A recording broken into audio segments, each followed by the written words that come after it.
Jake and I had been rivals for years. Now we were reluctant allies. In my first life, on my wedding day, my fiancée, Emily, brainwashed Jake into helping her run off with another man. I was so angry I dropped dead on the spot. In my second life, I exposed Emily's cheating to Jake. He flew into a rage, but Emily panicked when confronted and ended up killing us both.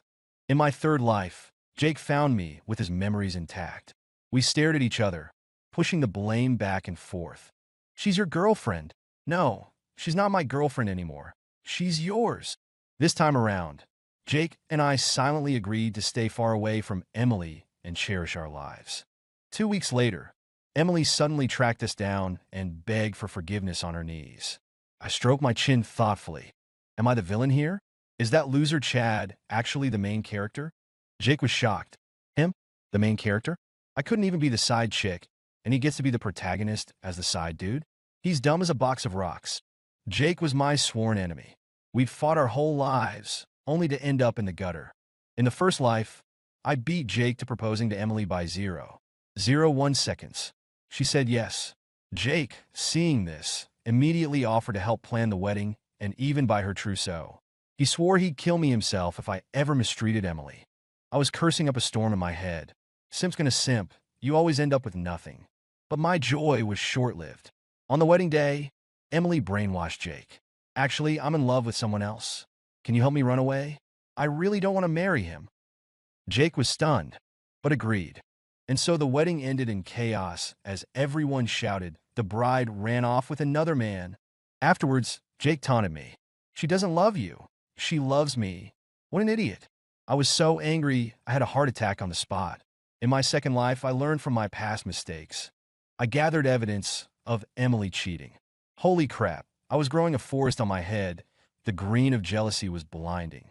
Then I found Jake and exposed Emily's infidelity. The evidence was damning. Jake flew into a rage and charged to Emily's door with a knife. Emily denied everything. When confronted with proof, she snapped and went crazy. "You investigated me?" Jake, the idiot, actually asked, "Why did you cheat on me?" For crying out loud. "You have a knife. Just stab her already. Why are you even asking?" I couldn't watch anymore. I grabbed Jake's collar and pulled him away. "Let's go. You're acting insane." Later, Emily secretly poisoned us, sabotaged our car. We barely escaped death multiple times. Finally overwhelmed, we died again. I held my head and laughed bitterly, remembering my 2 past lives. Wait a minute, sis. Your descent into evil makes no sense. Shouldn't you be the one who dies? I opened my eyes again and looked around. Well, reborn again. This was my third life. I wanted some peace and quiet, so I avoided both stairs and elevators. Suddenly, there was a knock at the door. It was Jake. When Jake saw me, he wasn't like before. Those pitch-black pupils hid murderous intent. He seemed about to speak, but hesitated. Seeing his expression, a bold idea came to me. I blinked rapidly. "Did you also get reborn?" "Good boy. Might as well be direct about it." Jake's eyes shook, his body trembled, and he pointed at me. "You also?" We stared at each other, instantly understanding. Thinking of Emily's killing spree in the last life, Jake and I were both scared. Jake quickly distanced himself from me, breaking ties again. He stepped back and covered his mouth. "She's your girlfriend." I was extremely agitated. "She's not my girlfriend. She's yours." After a few rounds of this, I rolled my eyes in exasperation, seeing the truth. We're in the same boat here. No point arguing over her. Jake probably remembered Emily's actions, and his mouth twitched. The next second, he bowed to me with clasped hands. "Big bro." My eyes grew moist, and I embraced him. "Little bro." But there was one thing I didn't mention. After all, Emily's successes in the past 2 lives were largely due to Jake's help. I sighed. Our prospects were grim. So why was Emily so determined to kill us in the second life? There must be some conspiracy. At that moment, Jake's intelligence hit rock bottom, and his expression grew serious. "Big bro, what should we do now?" I shrugged. "Eat, drink, and be merry. Don't take anything to heart. What's meant to be will be. This time, she dies first." My calmness highlighted how anxious Jake was. He couldn't help but mutter, "If we do nothing, will she really leave us alone this life?" I sighed helplessly. "That's what I thought in my past 2 lives too, little bro. You think you can escape? At this, Jake fell silent. Come to think of it, if Emily had memories of her past life like us, we'd be sending ourselves to slaughter if we tipped her off. Remembering Jake's behavior of being sold out and still helping count the money in the past two lives, I repeatedly warned him. If you feel bad and try to make amends, don't bring those regrets to your grave. If worst comes to worst, I'll burn some extra offerings for you each year. Fair point, but that's a bit harsh. And so Jake and I silently agreed to stay far away from Emily and cherish our lives. I broke up with Emily and cut off all contact. Jake blocked Emily and deleted everything related to her. We bought plane tickets overnight and went on a shared vacation, achieving an unprecedented harmony. During this time, all was calm and peaceful, until 2 weeks later when we got off the plane and arrived at my doorstep. At that moment, a woman in a white chiffon dress emerged from the shadows. Her face was beautiful, her skin like polished jade, truly a stunning beauty. But there were faint dark circles under her eyes, showing she hadn't been sleeping well. Especially when she saw us, she lowered her eyes, suppressing a flash of resentment. TSK, isn't this Emily Carter, the one who killed me in 2 lifetimes? We're all old acquaintances now. Looks like she's been searching for us for a long time. I suppressed the urge to slit her throat right there and smiled insincerely at her. Miss Carter, what are you doing here? Jake was like an ant on a hot pan. If I hadn't blocked him, he would have given us away already. This useless guy. His mental fortitude is too weak. Emily glanced at us both, confusion in her heart, feigning puzzlement. When did you two become such good friends? I laughed coldly. Good thing I had a backup plan. I pulled out some photos. Miss Carter, take a look at these. They showed her being intimate with Chad, our junior. Emily was shocked, speechless. Her lips parted, but only a faint sound came out. You, of course. Jake was even more surprised that I had evidence. He gave them to me? Miss Carter, please explain. I pointed at Jake, successfully shifting the blame. Jake was dumbfounded. Cat face emoji. The tables have turned. It's my turn to screw you over now. Emily's eyes filled with tears, looking at me like she could squeeze out water. Jake, the photos are real, but he's my brother. You have to believe me. I really love you. My feelings are true. Heaven knows. She fell to her knees with a thud, doing something I never expected. It was indeed effective. Jake was like he'd been drugged, wanting to protect her like a mother hen. Don't kneel anymore. Get up. I was suspicious, not missing Emily's look of determination. But I wasn't falling for this act. Seeing the situation, Emily refused to get up. She gritted her teeth and dropped a bombshell.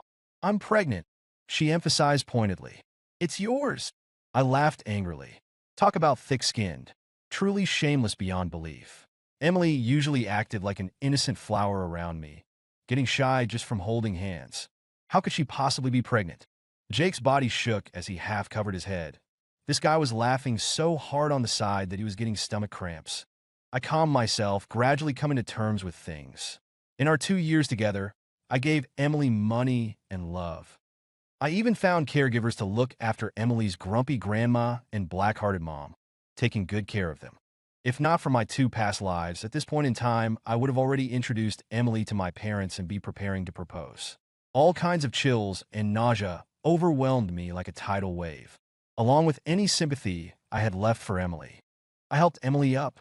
Since you're pregnant, you should rest well. I believe you. Emily, I'll always love you. Since he's your brother, that makes him my brother too. I spoke with utter sincerity. Emily was deeply moved, and I took the opportunity while she wasn't paying attention to slip a special recording device into her pocket. You're heartless. I'm ruthless. Did you really think I was that big of an idiot? Seems fair. Emily, tomorrow I'll go to your family to propose. Wait for me. I spoke firmly. As expected, under my serious attitude, Emily believed me completely. After all, I had loved her so passionately before. Who would believe I didn't love her anymore? After Emily left, Jake finally reacted, stunned. You just let her go like that? I spread my hands. This woman isn't easy to deal with. If you're not satisfied, let's go after her. We can all die together. After all, you've already gotten brainwashed by her and gotten me killed once. Might as well give up. Jake was puzzled when he heard first life. What's that about? At this point, there was no need to hide things, but I could still hold some back. I spoke frankly. By my count, I've been reborn twice, so this is my third time. But you've only been reborn once, so you have no idea how miserable you were in the first two lives. Then I told him about the past two lives, emphasizing how he was tricked by Emily, how he was swindled until he didn't even have underwear left. I even consoled him a bit, afraid he might do something rash. Don't do anything stupid. A lifetime passes quickly. Jake was stunned for a moment, then retorted, "You died from my anger but still got to live two more lives? How's that fair?" I overestimated him. Suddenly, Jake changed the subject. "But I'm also curious. Why do I feel a bit helpless around her? My heart starts racing." Speaking of this, I suddenly remembered. Jake did act strangely around Emily. Weird as hell. After this incident, Jake and I started pondering what exactly was off. I couldn't figure it out, so I calmly opened the device to hear what Emily had to say. After a while, Emily's voice came through. She spoke urgently. System, System, are you there?" The fleeting words made my eyes flash. Holy crap, is Emily really that lucky? Jake scratched his head, confused. "What system?" I smiled. "It's nothing. Go play by yourself." From start to finish, the recording only had Emily talking. I also deduced the truth from the subtle details. It turns out Emily isn't from this world. She carries a system, and as for her mission, it definitely involves us. The specifics are unknown, her motives unclear. Fortunately, Emily didn't suspect us at all. Otherwise, we'd have to die again. I was worried sick, while Jake was still grinning widely. "Hey, big bro, does this mean I'm the protagonist?" "Huh, and little bro, you're the protagonist. Your business has barely started, and you're not even 30 before you kick the bucket." Jake was about to speak when Emily's words froze us both for 2 minutes. "What? System, are you reliable at all? You gave the goodwill points to that idiot Jake Grant? That was my only goodwill score." After hearing this, I burst out laughing, because Jake Grant is my rival, that big idiot. Jake's face was blacker than the bottom of a pot. I laughed until I lost my voice. Now the truth was clear. Everything made sense. Laugh all you want. If I lose control around Emily, your fate will be even worse. Damn, he's right. Since that's the case, I prepared to go all out. Jake saw my eyes turn bloodshot, faintly revealing excitement. "Hey, don't rush. I can control myself." I looked at him suspiciously. "Really? If I think of her, I'll slap my mouth, slap my face. If that's not enough, I'll punch myself in the nuts." Only after Jake's repeated assurances did I feel slightly reassured. The next day, I went to investigate Chad's background. Chad Winchester is the illegitimate son of a wealthy family. He has a fiancée, with the engagement set for next month. Although Chad's birth was disgraceful, he's intelligent and accomplished, a smiling tiger to outsiders, but actually very scheming. He's marrying the daughter of a tycoon. Barring accidents, he'll have a perfect life. I sneered in my heart. Grass is greener on the other side. What a scumbag. I had Jake follow him for a few days. During that time, he caught Chad meeting Emily privately in the morning, being lovey-dovey with his fiancée in the afternoon, and at night, getting intimate with his company's secretary, their saliva forming strings. A true master of time management playing the field, I had Jake buy several burner phones to send harassing texts to Chad. Chad didn't last a few days before having someone investigate. Unfortunately, he couldn't find anything. Besides that, Jake sent flowers to Chad's fiancée. The key was the hotel key card inside, along with the note. "Waiting for you, hubby moi." Over time, Chad's fiancée was fine, but Chad went crazy. He ranted threats online. "I don't care who you are. If you dare ruin my relationship with my fiancée, we'll settle this in court." Ha, big talk. I won't say anything until my lawyer arrives. That day, I prepared an engagement gift to personally deliver to Emily. While others proposed for commitment, I'm here for a death commitment. At the dinner table, as I ate with Emily's parents, she looked dispirited, constantly glancing at her phone. I pretended not to notice. After a few rounds of drinks, Emily's parents started chatting with me. "Jake, dear, we've spoiled Emily's temperament. Please be understanding. We don't ask for her to be rich and successful, just to find someone who truly cares for her long term." I nodded in agreement. "Don't worry, I'll be good to Emily. I absolutely won't do anything to hurt her." Her parents happily agreed. The main event was about to begin. Her grandma suddenly piped up. "By the way, Jake, have you decided on the bride price for our Emily?" Her dad frowned and interrupted. "Enough. Jake is so outstanding. Why talk about bride price?" In my first life, her family sang this duet to swindle several million and a house from me. I didn't respond for a while. Her dad was visibly anxious.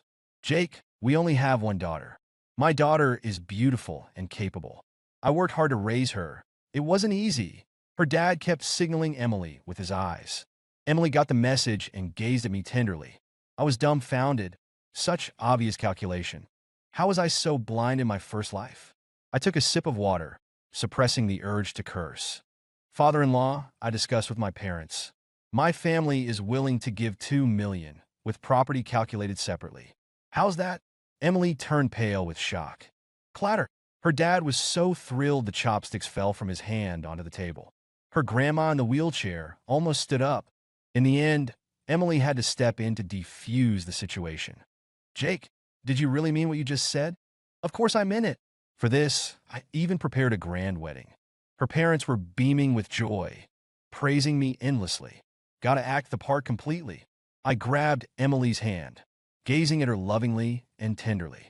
Emily is so sweet and obedient. We've been together so long, and we'll be family soon. What's wrong with giving a bit more? Her mom was grinning from ear to ear. Jake is so thoughtful. I knew marrying Jake would be Emily's good fortune. The whole family crowded around praising me. By now, I felt nothing. Money talks. I gave quickly and generously. How could they not be happy? Besides, Emily's parents are a bottomless pit. At their age, they still want a second and third child. Marrying off a daughter is like selling her. Whoever can pay gets on board. All the money goes to the sons. I'm giving 2 million plus property. Of course they're eager to curry favor with me. A long-term ATM isn't something just anyone can have. "Don't worry, father and mother-in-law. I prepared a generous gift today." I looked at Emily with utter sincerity. "Emily, we can't skimp on our wedding either. Phoenix crown, embroidered dress, a grand procession.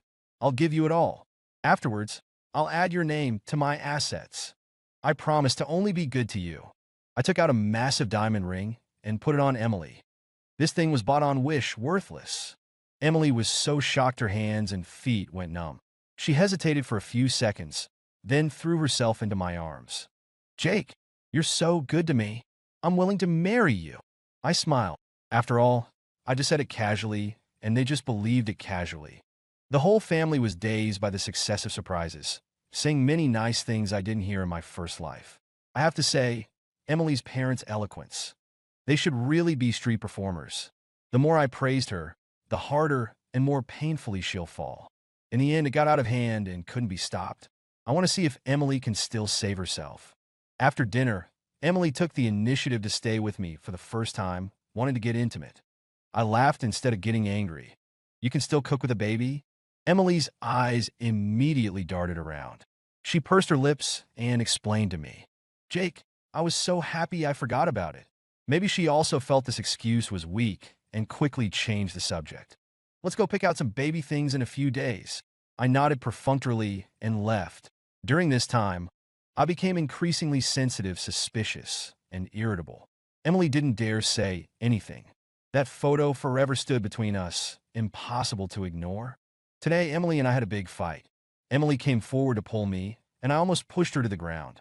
She clutched her belly, tears streaming down, still pretending at this point. "Jake, calm down. I'm in so much pain. Can you come check on me?" I rubbed my brow and sighed. "Emily, we're about to get married. Wouldn't it be better for you to stay home and take care of the pregnancy? Could it be the person you truly love isn't me?" I gave her a cold look and stalked off. After that, Emily surprisingly didn't come looking for me. Because in the past, when Emily threw tantrums, I always gave in, buying gifts to coax her. She's been spoiled rotten by me. The evil in her bones can't be changed. My changes also made her reckless. I overheard her talking to the system. What's there to be afraid of? In the past, I just had to crook my finger, and they'd come running like dogs. It'll blow over in a few days. The system seemed to say something. Emily got a bit impatient. "Enough. How could he possibly change? You're overthinking it. Just wait and see." I sighed bitterly. Emily really doesn't have enough brains. My continued cold shoulder towards Emily for several days successfully angered her. She finally couldn't hold back anymore. She booked a room at a motel and arranged to meet Chad Winchester. Jake worked hard to find this out and stake it out all morning, finally catching that bastard Chad. Jake took out his phone and openly sent a message. The plan's on. Hurry and get Chad's fiancée here. After a while, Chad's fiancée arrived wearing a red dress, accompanied by a group of bodyguards, all wearing sunglasses and carrying batons. They headed straight for Emily and Chad's room. The bodyguards went up, disguised as staff. Sure enough, the door opened from inside. When she saw who it was, Sarah's expression froze. She didn't make a move, but the bodyguards beside her didn't let the two off. Without a word, they rushed in with their batons. In an instant, Emily's screams echoed throughout the room. During this time, nearby guests cautiously opened their room doors and poked their heads out to listen to the gossip. I secretly played a pre-recorded audio clip. Someone's cheating. The wife caught them red-handed. Hearing this, the crowd instantly exploded into an uproar, running out to watch the spectacle. By now, Chad was pinned to the ground by the bodyguards. Emily was in an even worse state. She only had on a bathrobe, which was almost pulled off in the scuffle, leaving her nearly exposed. Now she could only cower in the corner, shaking. I saw clearly that the two had been in the throes of passion, sparks flying. The baton struck Chad as he dodged back and forth, his screams rising and falling. Interspersed were Emily's shrieks. "Chad, just tell me. You said you'd kill her and support me. You useless coward." Emily had completely lost it, spilling all the dirty laundry like beans from a bowl. "You don't know, do you? Chad's been scheming for your family assets for a long time. Your company, your family. He's calculated it all. He wants to wipe out your entire clan." Emily cackled maniacally, utterly deranged. The crowd's looks at the scummy couple were all the same now. I gotta say, I even felt a bit bad for Sarah. This wave of familicide was something I didn't anticipate. When it comes to viciousness, it's gotta be you too. I'd seen enough and was about to leave. But Jake was hiding in the back, watching with relish, reluctant to go. I had to drag him away. After all, it was time for Emily and my grand wedding next. I arranged to meet Emily that evening. Emily didn't rush to agree, making excuses that she might be back late and asking me to wait a bit. I was understanding, saying it was no problem and reminding Emily to dress warmly in the cold weather.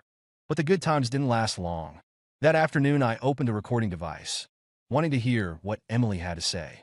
The result was truly a bombshell. Emily was very alert. Because we acted so suddenly, she couldn't prevent it. Afterwards, she thought carefully and felt it must be connected to me somehow. My back teeth were about to crack from clenching.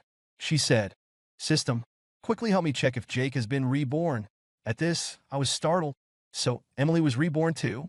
I frowned deeply, grateful we had acted convincingly enough not to be discovered. But I never expected the bombshell Emily dropped would be so explosive.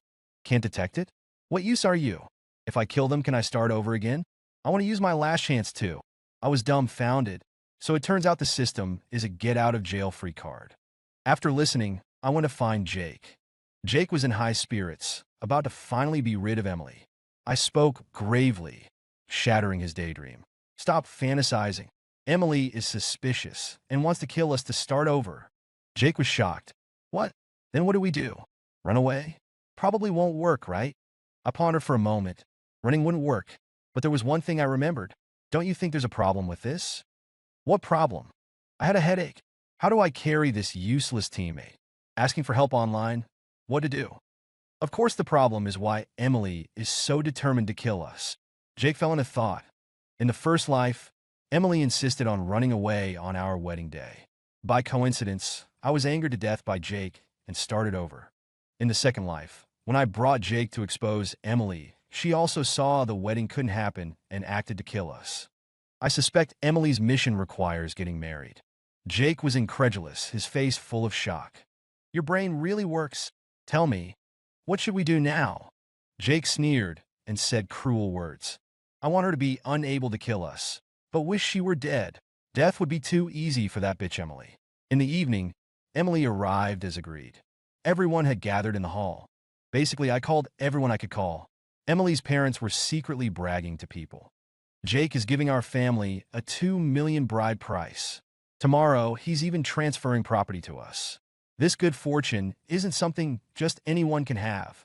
I smiled in response. Mother-in-law, I saw the message you sent me this afternoon. I found a postpartum care center for you. When you're pregnant, you can go straight there. Jake, your efficiency is too high. Emily's parents were overjoyed, while others looked on enviously. Soon, footsteps were heard outside. I had someone turn off the lights and draw the curtains. The moment Emily was led inside, the lights suddenly blazed on as flower petals and feathers rained down. Heart-shaped balloons surrounded us, and even wedding music was playing. I held a bouquet and gifts, approaching Emily. Honey, let's stop fighting, okay? Emily was already dumbfounded. I looked her in the eye, still able to see the marks on her body. Although she had covered them, they still showed through. Then I greeted Jake.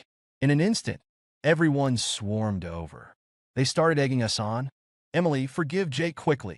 I heard about what happened between you two. Couples fight and make up. Don't drag it out. Emily was so shocked she couldn't speak.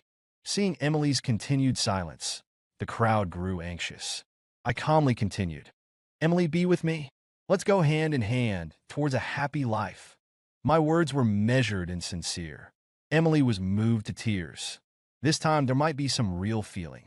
Having just suffered heartbreak outside, and now with me this sucker sending love and warmth. How could she not cry? If it were me, I'd cry even harder than her. She was about to speak. I stepped to the side and took the initiative. Emily, I made a video documenting our love story. Take a look. I didn't miss the surprise that flashed in Emily's eyes.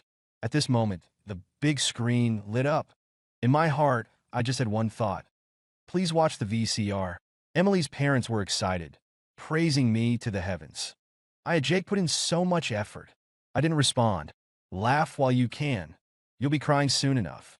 Of course, as the screen image grew clearer, even the volume was at maximum. She seduced me. Sarah, don't go. Scumbag couple, looking all proper but actually cheating. Chad, you're lying. You hypocritical bastard. Everyone present saw clearly. Emily's body shook. In an instant, her face turned pale. She glared at me, her expression complex. There was disappointment, belated realization, and most of all, hatred. My face was expressionless. Someone like Emily wouldn't regret it even if she died. Emily's parents quickly calmed down, immediately shouting, "What is this? Jake, are you framing our Emily?" Just as the words fell, the video showed Emily disheveled and intimately entangled with a man. The evidence was conclusive. The accusations died on Emily's parents' lips. For a moment, there was dead silence. Then the voices from inside transmitted again. Emily Carter, I have nothing to do with you. If you keep slandering me, I'll have you thrown in jail. Chad, if you have the guts, want to bet I'll kill you first. Yo, little law-abiding citizen. Emily's whole body went cold, her blood freezing. The remaining people felt too embarrassed and found excuses to leave one after another. My gas tank exploded at home. I need to go check. I dreamed last night my great-grandma missed me, so I'll head out first. When the wall falls, everyone pushes. At this point, only Emily's parents remained. I cut to the chase and interrogated her directly. Emily Carter, I remember you said he was your brother? Don't tell me the pregnancy is his too. Finally, the hatred accumulated over 2 lifetimes could be fully vented. I stepped forward, grabbed her shoulders, and revealed a fierce expression. Emily didn't dare speak, but her trembling actions had already betrayed her. What? Not talking? Should I go investigate? I roared loudly. Her parents saw Emily playing dead and reached out to pull her. Emily, how could you do such a shameless thing? After speaking, her mom still tried to pacify me. Jake, forgive Emily. I'll definitely teach her a good lesson when we get back. What dream are you having, old lady? Ever since Emily did those stupid things, everything was over. Emily was silent for a long time. I don't know what she was thinking. She suddenly exploded. Enough! Her parents were startled. Her dad was quite quick-witted. You little brat. Who are you talking to? Emily cut off his words. You two go back first, otherwise you won't get a penny in the future. Don't forget what you promised me. I had a bad feeling, especially after Emily's parents really left. That feeling grew stronger. Emily, are you going all out? Since that's the case, I'll lay my cards on the table too. Get ready for a team kill. I dragged out Jake, who was trying to escape. Jake awkwardly stretched his lips in a smile, greeting Emily. Hi, how are you? I rolled my eyes. Was he hoping Emily would kiss him? Emily's eyes were gloomy as she flashed her signature smile. Flashback to the second life? You've been reborn? With memories of your past life. Jake's pupils dilated as he pointed at Emily. You. Don't get excited. Being discovered was inevitable. I didn't deny it, but instead asked a question. Emily Carter, why must you run away from the wedding and kill us? Emily's gaze was contemptuous, her tone cold. Because I'm the true love interest in this world. You're the villain. Of course I run away at your wedding to boost the protagonist's favor. And gain your favor too, to make monster killing easier later. I stroked my chin, pondering. I'm the villain? Don't tell me the protagonist is actually Chad. Jake was shocked. Him? The protagonist? I couldn't even be the mistress and become the protagonist. How is he the protagonist as the side piece? He's dumb as a box of rocks. I glanced at Jake. The two of them were equally bad. Neither should laugh at the other. Jake's focus was odd. He pressed further. If he's the villain, what am I? Emily looked down on Jake, even more, also hating that her hand slipped and added goodwill to the wrong person. You're his lackey. I threw my head back in laughter. I really couldn't hold it in anymore. Jake! Yuck! Seeing the situation, Emily simply laid it all out for us. At this point, what's the use in telling you? Don't worry, I'll kill you both. Then start over in another life. Her tone was certain, as if she'd made up her mind. Speaking of this, Jake finally got serious.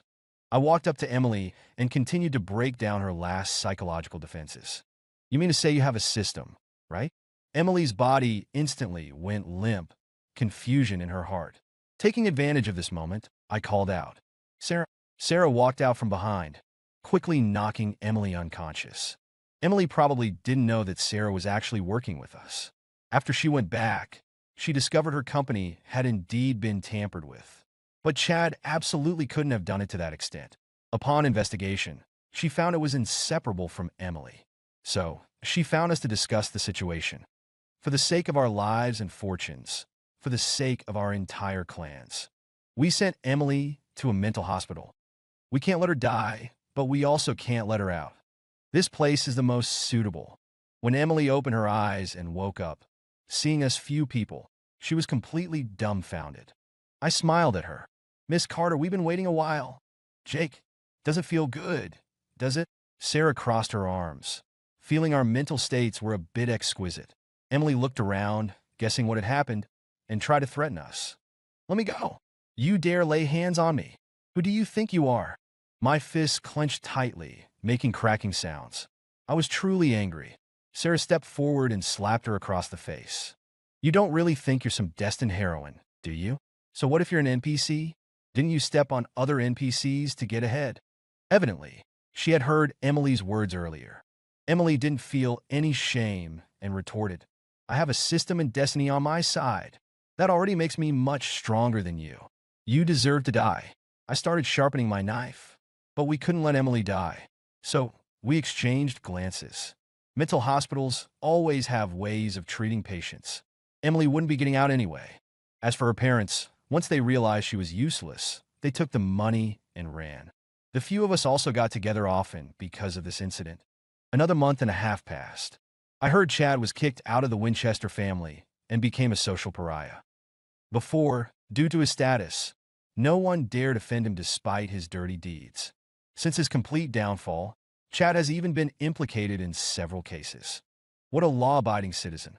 This guy could be the male lead? I scoffed. Emily's fate goes without saying. She was sent to a mental hospital and after staying there a while, truly went insane. Later, Sarah called me to reveal that Emily had committed suicide. She was doing fine in there at first, eating and sleeping on schedule. But one day, she suddenly went crazy, shouting about not abandoning her. She also said she didn't want to die. Not long after, she kicked the bucket. I was unmoved. Those who do evil will be punished. Perhaps even the system felt she was too stupid to work with. The journey is long and arduous. I shall search high and low. My own path has only truly begun.